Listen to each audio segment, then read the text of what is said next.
Hello and good morning, everyone. I welcome you all at Duos IS. I hope everyone is doing well.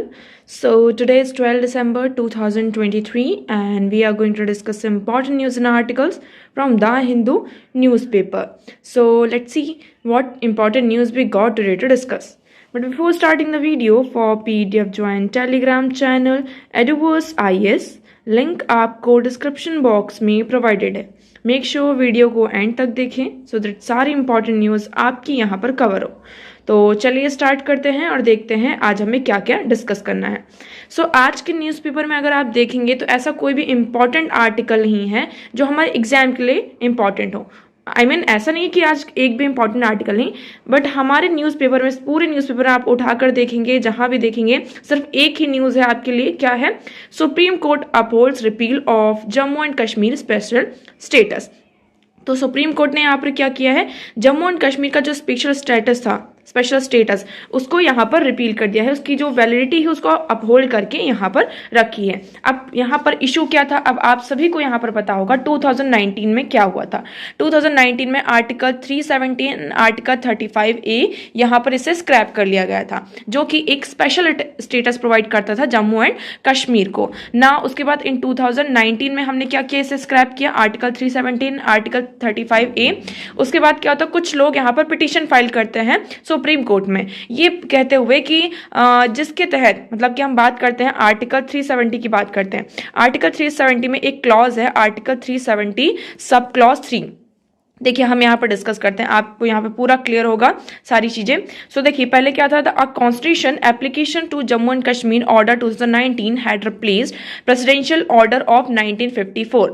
1954 में यहाँ पर क्या होता है, जो प्रेसिडेंशियल ऑर्डर होता है उसको रिप्लेस किया जाता है.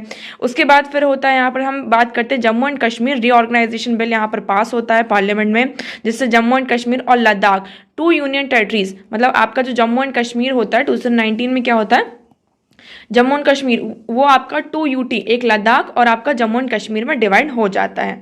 इस तरीके से सारी चीजें चलती हैं. अब प्रॉब्लम ये आती है कि अगर हम बात करते हैं आर्टिकल 35A, इसमें ये क्या कहता है, stems from article 370 and was introduce through the presidential order in 1954.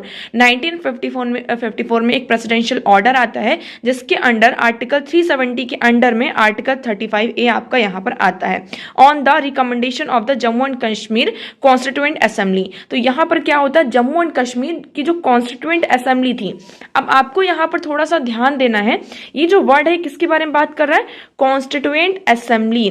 फिर अभी यहाँ पर जब 2019 की हम जब बात करते हैं, आर्टिकल 317 आर्टिकल 35A को स्क्रैप किया गया, तो ये जो वर्ड है कॉन्स्टिट्यूएंट असेंबली, इसको यहाँ पर चेंज करके क्या किया गया था, स्टेट असेंबली किया गया था. आपको ये पॉइंट याद रखना है, क्योंकि कॉन्स्टिट्यूएंट असेंबली का मतलब अलग हो जाता है और स्टेट असेंबली का, स्टेट जनरल असेंबली का जो मीनिंग होता है वो टोटली यहाँ पर डिफरेंट हो जाता है. So article 35A empowers the Jammu and Kashmir legislature to define the permanent residence of the state and their special rights and privileges. So article 35A क्या एम्पावर करता है, जम्मू कश्मीर का जो लेजिस्लेचर है उसको यहाँ पर जितने भी वहाँ पर स्टेट के परमानेंट रेसिडेंट्स हैं उनको एक स्पेशल प्रिविलेज प्रोवाइड करता है और स्पेशल राइट्स यहाँ पर प्रोवाइड करता है. किस तरीके के स्पेशल राइट्स प्रोवाइड करता था, जैसे कि उस एरिया में कोई दूसरे स्टेट के, फॉर एग्जांपल आप जम्मू एंड कश्मीर के हैं, तो जम्मू एंड कश्मीर में अगर आप यूपी में रहने वाले हैं तो आप वहाँ पर जाकर परमानेंट जो रेसिडेंशियल है वो नहीं बन सकते हैं, वहाँ के नागरिक नहीं बन सकते हैं, वहाँ की आप जमीन नहीं ले सकते हैं, वहाँ की जो स्कीम्स है वो पूरी तरीके से एक तरीके से आपको अलग दिखाई देती है. फिर अब अगर हम आर्टिकल 370 की बात करते हैं, so article 370 of the constitution of India was a temporary provision that provided special status to the state of Jammu and Kashmir. Article 370 की बात करते हैं तो ये इंडिया को क्या करता है, जम्मू इंडिया हमारे कॉन्स्टिट्यूशन में आर्टिकल था जो कि टेम्पररी प्रोविजन था. उस आर्टिकल में itself it was written that it is a temporary provision that provided special status. वो क्या करता है, जम्मू एंड कश्मीर को एक स्पेशल स्टेटस प्रोवाइड करता है. So now Article 370 was temporary in the sense that the Constituent Assembly of Jammu and Kashmir had the right to modify, delete or retain it. तो यहाँ पर जो कॉन्स्टिट्यूएंट असेंबली है Jammu and Kashmir की, उसके पास क्या है, एक तरीके से राइट है कि वो क्या कर सकता है, आर्टिकल 370 को मॉडिफाई कर सकता है, डिलीट कर सकता है या फिर उसे रिटेन भी कर सकता है। And it was considered to be a temporary only till the plebiscite was held ascertain the public opinion. तो यहाँ पर देखिए, आप सभी को जम्मू एंड कश्मीर की यहाँ पर स्टोरी पता ही होगी कि ये 1947 में, और जब यहाँ पे 19 स्टेट रीऑर्गेनाइजेशन होता है 1947 में, आपको हमें इंडिपेंडेंस मिलती है। उसके बाद जब स्टेट रीऑर्गेनाइजेशन का पूरा प्रोग्राम चलता है, तो यहाँ पर जम्मू एंड कश्मीर की बात आती है कि जम्मू एंड कश्मीर किसके साथ जाएगा, क्या वो इंडिया के पास आएगा या फिर वो पाकिस्तान के पास जाएगा, या फिर जम्मू एंड कश्मीर एक इंडिपेंडेंट कंट्री या स्टेट की तरह सामने निकल कर आएगा। लेकिन फिर आपको पता चलता है कि वहाँ पे कितनी ज़्यादा प्रॉब्लम होती है, और वहाँ के जो किंग होते हैं हरि सिंह, वो किससे यहाँ पर मदद मांगते हैं, जो हमारे इंडिया के प्राइम मिनिस्टर जवाहरलाल नेहरू जी थे, पंडित जवाहरलाल नेहरू जी, उनसे यहाँ पर हेल्प मांगते हैं। इसी के चलते फिर क्या होता है कि जम्मू एंड कश्मीर किसका पार्ट बनता है, इंडिया का पार्ट बनता है। अब इंडिया का पार्ट बन जाने पर बट उसमें कुछ हम स्पेशल प्रोविजंस रखते हैं कि लोग जो थे, कुछ लोग इंडिया में आना चाहते थे, कुछ लोग इंडिया में नहीं आना चाहते थे। और जम्मू एंड कश्मीर एक कितना बड़ा हमारे बीच में, इंडिया और पाकिस्तान के बीच का एक इशू है, ये आप सभी को पता है। इसलिए यहाँ पर क्या होता है, हमारे कॉन्स्टिट्यूशन में एक स्पेशल पावर दी जाती है, एक स्पेशल स्टेटस प्रोवाइड किया जाता है जम्मू एंड कश्मीर को। So the autonomy of the state has been given by article 370 of the constitution. इस प्रोविजन की बात करते हैं। So it was a temporary provision of this article is direct from the part 21 of the constitution under the title temporary, transitional and special provision. अब देखिए, इसका जो title ही क्या है, temporary, transitional and special provision which grant special status to the state of Jammu and Kashmir. This article was inserted in the Indian Constitution on October 17, 1949. 17 अक्टूबर 1949 को इस article को इंसर्ट किया जाता है। ओके, फिर यहाँ पर क्या होता है, Jammu and Kashmir constituent assembly was dissolve after it drafted the state constitution.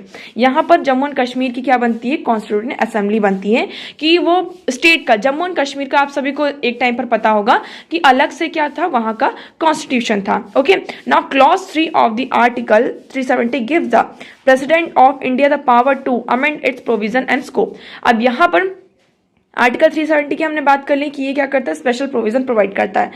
In the same article clause 3 जो है, आर्टिकल 370 क्लॉज 3 की अगर हम बात करते हैं, वो क्या करता है, प्रेसिडेंट ऑफ इंडिया को एक एम्पावर करता है। क्या करता है, आपका प्रेसिडेंट ऑफ इंडिया को एम्पावर करता है to amend its provision and scope. ये जो article 370 and article 35 sub clause A है, तो ये क्या कर सकते हैं, इसके जो प्रोविजंस है उसको अमेंड कर सकते हैं, और उसका जो स्कोप है उसको चेंज किया जा सकता है।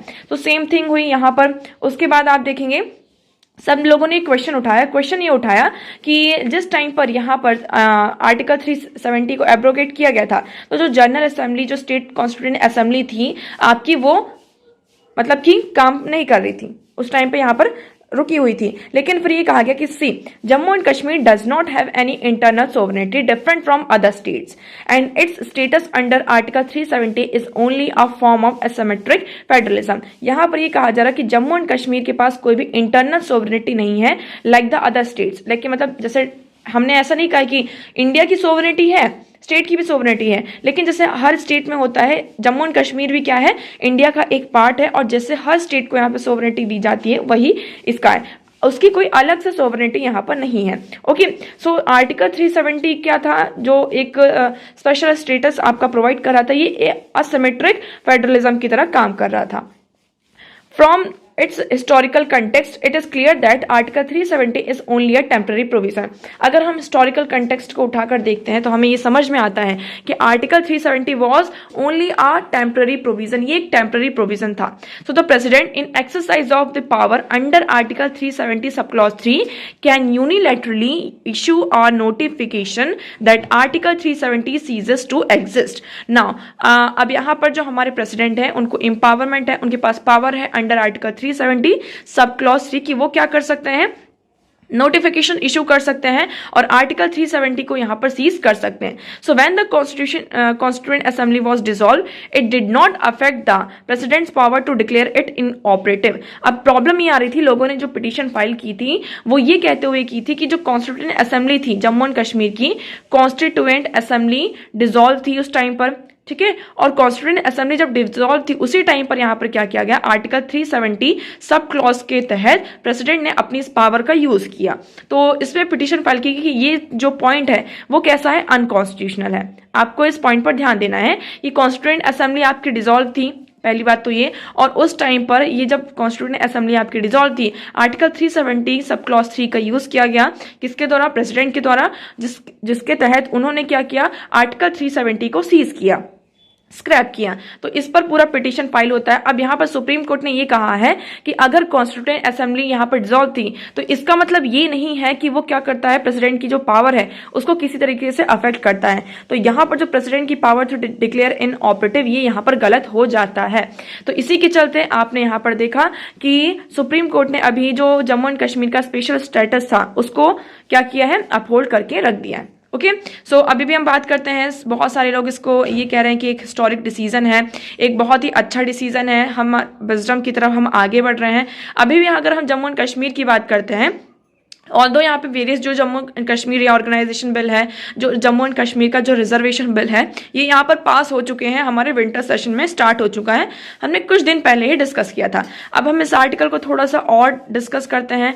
तो इस आर्टिकल में यहाँ पर यही बात कही कि ominous and anti federal, the supreme court's Jammu and Kashmir verdict has imperilled the rights of state. ये क्या करता है, जो स्टेट के राइट्स हैं उसको एक तरीके से फुलफिल करता है। अब फॉर एग्जाम्पल, पहले प्रॉब्लम ये होती थी कि पूरे इंडिया में, आप इस आर्टिकल में देखेंगे जो हमारे प्राइम मिनिस्टर नरेंद्र मोदी जी के द्वारा लिखा गया है, तो इस भारत में उन्होंने ये कहा है कि supreme court verdict had strengthen the spirit of एक भारत श्रेष्ठ भारत। उन्होंने क्या किया है, सुप्रीम कोर्ट का ये जो वर्डिक्ट है वो उसने क्या किया, एक भारत और श्रेष्ठ भारत की जो स्पिरिट है उसको और ज्यादा स्ट्रेंथन किया है, उसको मजबूती प्रोवाइड की है। ठीक है, आई होप आपको इतना क्लियर होगा।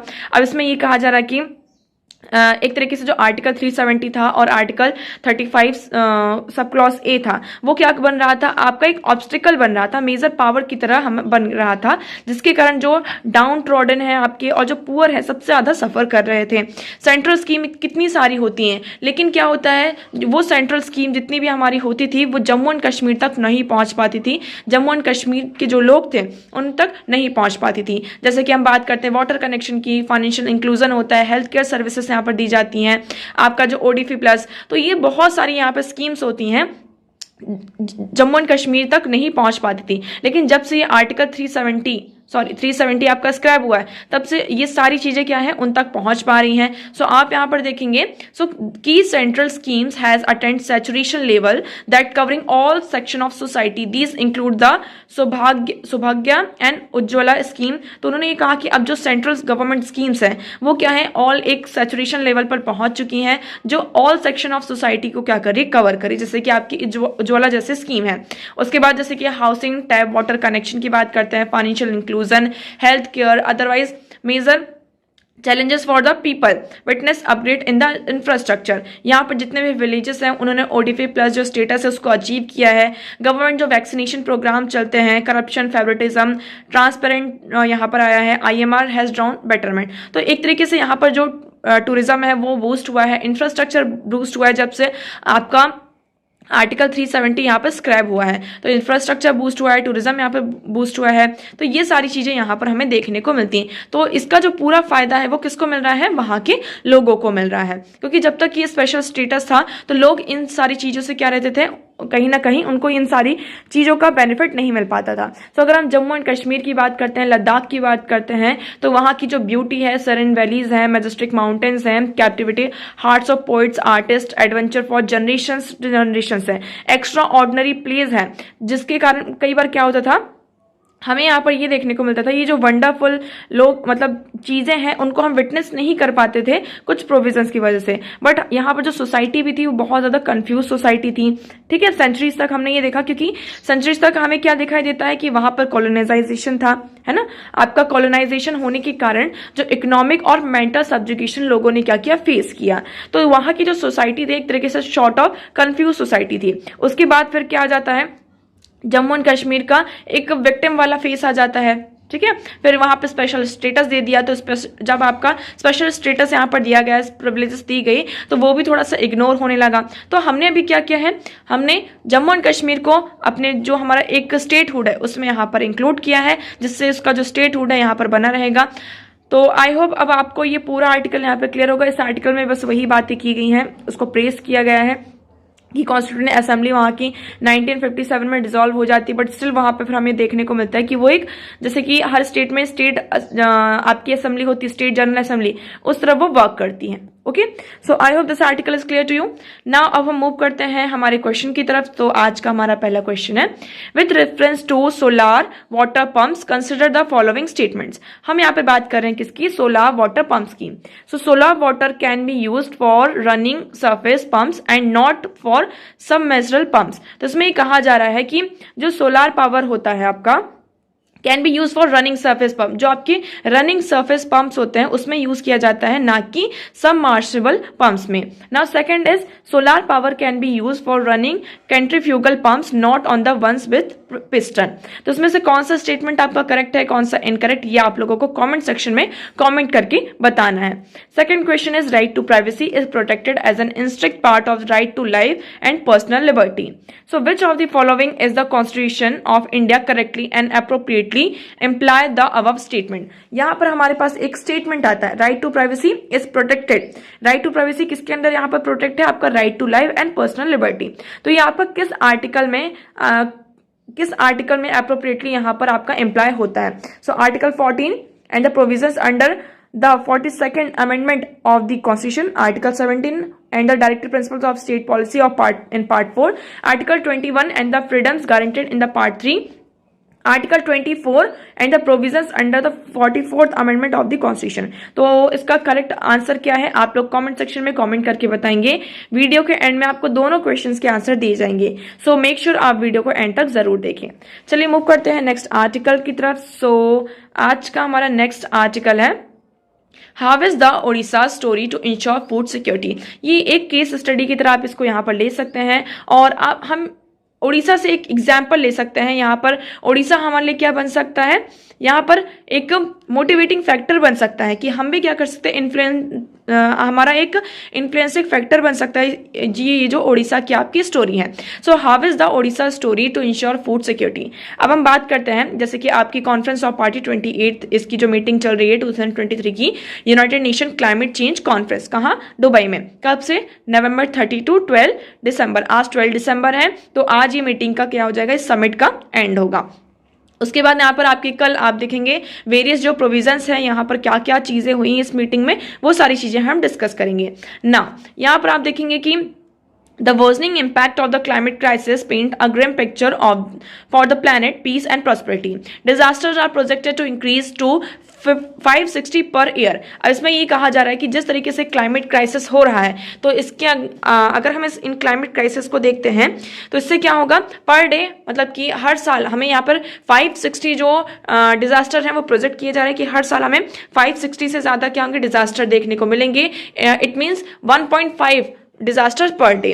हंगर एंड माल न्यूट्रिशन की बात करते हैं, so it is expected to grow by 20% if the climate change impact goes unchecked. अगर हमने क्लाइमेट चेंज का जो इम्पैक्ट है इसको अच्छे से चेक नहीं किया तो इससे क्या होगा, जो आपका माल प्रोडक्टिविटी है, फूड प्रोडक्टिविटी, वो कितनी परसेंट डिक्लाइन हो जाएगी, 21% यहाँ पर डिक्लाइन होगी ड्यू टू ग्लोबल वार्मिंग। अब यहाँ पर ये सारी चीज़ें हो रही हैं, ग्लोबल फूड क्राइसिस आपका जो हो रहा है, माउंटेनिंग क्लाइमेट क्राइसिस हो रहा है, लाइवलीहुड पर यहाँ पर डिस्ट्रेस हो रहा है, सारी चीज़ें।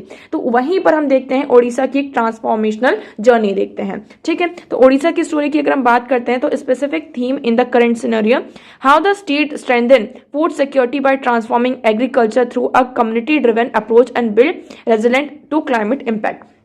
अगर हम ओडिशा की बात करते हैं तो ओडिशा पहले यहाँ पर बहुत ज़्यादा फूड इनसिक्योरिटी रहती थी और यहाँ पर सस्टेनेबिलिटी भी नहीं थी, और वहाँ का जो आप कह सकते हैं क्लाइमेट बहुत ही ज़्यादा रेजिलेंट था। ये जो ओडिशा स्टेट है आपका बहुत ही ज़्यादा रेजिलेंट है, ओके। तो यहाँ पर मतलब एक तरीके से जो प्रोडक्शन होता था, फूड इनसिक्योरिटी हमें देखने को मिलती थी।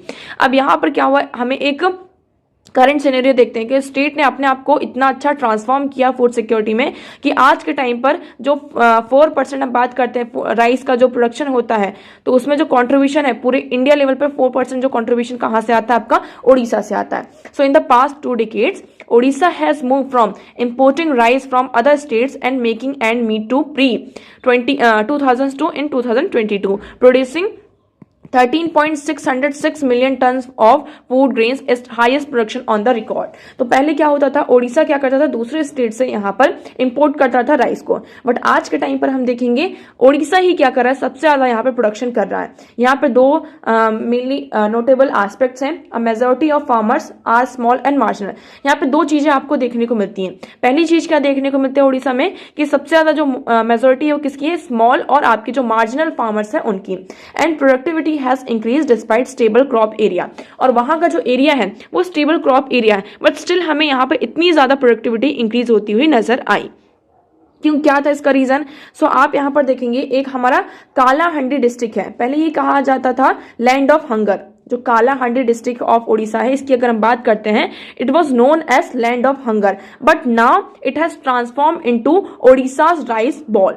अब ये किस में ट्रांसफॉर्म हो चुका है, ओडिशा के राइस बॉल। मतलब कि सबसे ज्यादा जो राइस का प्रोडक्शन हो रहा है कहाँ हो रहा है, आपके Kalahandi district of the Odisha में। अब इसमें मेनली क्या है, आपका एक प्रोग्राम है। कौन सा प्रोग्राम है, उस प्रोग्राम की बात करते हैं। So Krushak assistance for livelihood and income augmentation and disseminating scientific crop management practice through conventional and digital extension have increased the non-paddy crop cultivation। तो यहाँ पर क्या हुआ है, जो ओडिशा की गवर्नमेंट है उन्होंने किसके साथ यहाँ पर यूनाइटेड स्टेट्स के साथ यहाँ पर आपका कोलैबोरेशन किया है। और उस कोलैबोरेशन के साथ हमने क्या किया, मेनली हमने किस पर फोकस किया, जो आपके स्मॉल फार्मर्स हैं, है ना, स्मॉल और मार्जिनल फार्मर्स है। मतलब हमने यहाँ पे जो बॉटम अप अप्रोच है उसको यहाँ पर फोकस किया है कि हम क्या करते हैं, जो हमारे स्मॉल छोटे छोटे मार्जिनल फार्मर्स हैं उनकी इनकम को हमने इंक्रीज किया, उनको स्ट्रेंथन किया।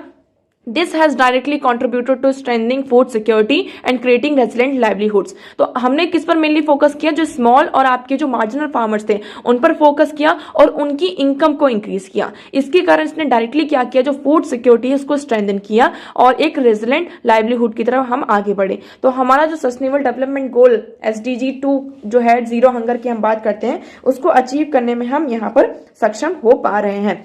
सो रेजिलेंट एंड सस्टेनेबिलिटी की बात करते हैं। So due to its geographical location and physical condition, Odisha is particularly vulnerable to the effect of climate change। जो ओडिशा है बहुत ज्यादा vulnerable है climate change का, but due to all these things, है ना, जो यहाँ पर इतनी ज्यादा पॉवर्टी थी, इतना vulnerability है क्लाइमेट चेंज की, इसके बाद भी हमने यहाँ पर क्या किया, इतना अच्छा जो टारगेट है दिस प्लान में हमने क्या किया, सारी चीजें इंक्लूडिंग एग्रीकल्चर को यहाँ पर आपने इंक्लूड किया, कोस्टल जोन जो प्रोटेक्शन है उसको इंक्लूड किया, एनर्जी और fishery, animal resources, forest, health, industry, mining, transport, urban and water resources, सारी चीजों को इस जो आपका प्लान था उसमें कवर किया गया। इवन मेनली यहाँ पर जो सिविल सोसाइटी और जो आपके स्मॉल फार्मर्स है उनको इंक्लूड किया गया। Okay, so this help the authorities to take necessary measures during adverse weather condition such as cyclone, flood, drought which are frequent in the state. अब इस स्टेट में अगर हम बात करते हैं, साइक्लोन्स बहुत ज्यादा आते हैं, फ्लड बहुत ज्यादा आते हैं, ड्रॉट बहुत ज्यादा आते हैं। सो क्रॉप प्लानिंग की गई कि यहाँ पर किस तरीके से क्रॉप प्लानिंग करनी चाहिए। सारे जो ऑफिशियल्स थे, जितने भी अलग डिपार्टमेंट थे, मतलब यहाँ पर सब लोगों ने, जितने भी ऑफिशियल डिपार्टमेंट थे, जितने भी डिपार्टमेंट्स थे, मिलकर एक तरीके से काम किया है, जिसके कारण हम यहाँ पर जो ये फूड इनसिक्योरिटी थी, इससे फूड का जो प्रोडक्शन है उसकी तरफ हम आगे बढ़ पाए। So the partnership between the United States World Food Programme and the government of Odisha has seen innovation for pilots of improving food and nutrition security scheme. तो यहाँ पर इस कोलैबोरेशन से, एक पार्टनरशिप से हमें यहाँ पर बहुत ज्यादा फायदा मिला है।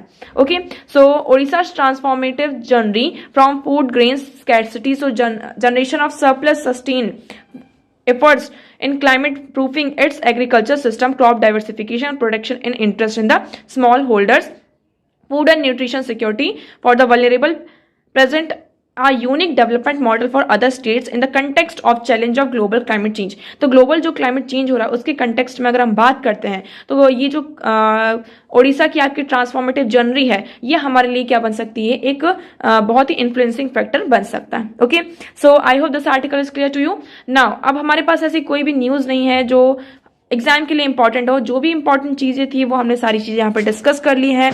अभी देखिए, अभी जो आपका COP28 हो रहा है, अब इसकी कल एक फाइनल रिपोर्ट हमारे सामने प्रेजेंट हो जाएगी, जिसमें हम फॉसिल फ्यूल के फेस आउट की बात कर रहे हैं। यहाँ पे ड्राफ्ट आपका प्रिपेयर हुआ है, तो देखिए इसको अभी यहाँ पर डिस्कस करने से हमारा कोई भी फायदा नहीं बनता है। अगर आपको अलग अलग मिलेगा तो आप और ज्यादा कंफ्यूज हो जाएंगे चीजों को लेकर। तो हम इसको कंपाइल करके कल इसको पूरा डिस्कस करेंगे कि इस कॉन्फ्रेंस ऑफ पार्टीज का जो 28 समिट हमारी थी, इसका क्या रिजल्ट निकल कर आता है। अब हम डिस्कस कर लेते हैं हमारा क्वेश्चन। तो हमारा पहला क्वेश्चन था आज का, okay, so with reference to the solar power pumps consider the following statement. तो इसका आपका करेक्ट ऑप्शन हो जाता है option D, neither one nor two. Explanation देखते हैं। So pumps are also classified as submersible and surface pump based on their placement. तो यहाँ पर जो अंडर वाटर है आपका, और जो वाटर लाइन है, सबमर्सिबल मतलब जो अंडर वाटर हो गया, और सरफेस पंप की बात करते हैं जो वाटर लाइन आपकी होती हैं। तो जो पंप्स होते हैं वो किस तरीके से प्लेस किए गए उस बेसिस पर हम उन्हें क्लासिफाई करते हैं। तो सोलार पावर जो है उसको आप हर तरीके से हम क्या कर सकते हैं, उसको यूज कर सकते हैं। सो यहाँ पर दोनों स्टेटमेंट क्या हो जाती है आपकी, इनकरेक्ट हो जाती है। सेकेंड क्वेश्चन की बात करते हैं। Right to privacy is protected as an इंस्ट्रिक्ट part of right to life and personal liberty. तो इसमें आपका करेक्ट ऑप्शन होता है option C, article 21 and the freedom guaranteed in part 3। जो हमारा आर्टिकल 21 है, part 3 of the constitution fundamental rights, उसके अंदर यहाँ पर राइट टू लाइफ के अंदर जो पर्सनल लिबर्टी के अंदर आपका राइट टू प्राइवेसी को क्या क्या प्रोटेक्ट करके रखा गया है। सो आई होप अब आपको दोनों क्वेश्चंस भी यहाँ पे क्लियर होंगे। सो आज के लिए इतना ही। मैं उम्मीद करती हूँ आपको सारी चीजें यहाँ पर क्लियर होंगी, but still if you have any doubt you can ask in comment section. आज का वीडियो कैसा लगा एक बार कमेंट सेक्शन में जरूर बताएगा। अगर वीडियो पसंद आया हो तो वीडियो को लाइक करना, चैनल को सब्सक्राइब एंड शेयर करना ना भूलें। So that's for all today. Thank you so much for discussion.